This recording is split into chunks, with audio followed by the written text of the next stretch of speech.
Colette Vergara, hindi inatras siya ng basher. Tinawag ng basher si Bini Colette na queer-baiter umano pero lalaki naman raw pala ang jowa. Niresbakan nga ito ni Colette sa sinabing wala umanong ibang buhay ang bashers at nakakaawa ito. Hindi ko makuha yung... Hindi, queer-baiter siguro yung parang gusto niyang makuha yung attention ng mga queer. Mga bading o member ng LGBTQ+. Parang may paasa konti na posible. ba't ganun yung naging Pero biglang-bigla, sagot?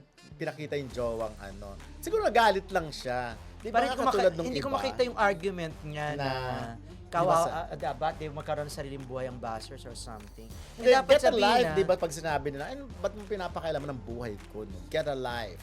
dapat sinabi niya hindi naman totoo, di ba? Kilala mo ba Ganon. yan si Bini? Hindi.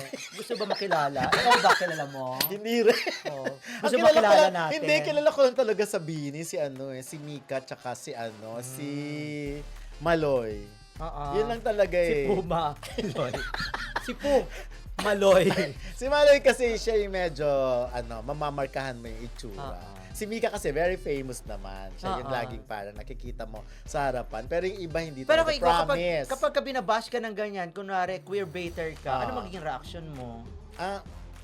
Ganun na rin siguro. Ako parang feeling ko, get a life. Buhay, huwag ka makikialam sa Ako buhay. hindi. Sabihin ko lang sa kanya, hindi naman totoo. Ano ba naman? Tatawanan ko lang yan. Para bigyan ako ng atensyon ng mga tao. Parang, wow. Kaya nung, Ganon. Ako dead malo- kaya nung dead malo inaccuse ako eh. kang naninira ka ng buhay ng mga artista. Get a life!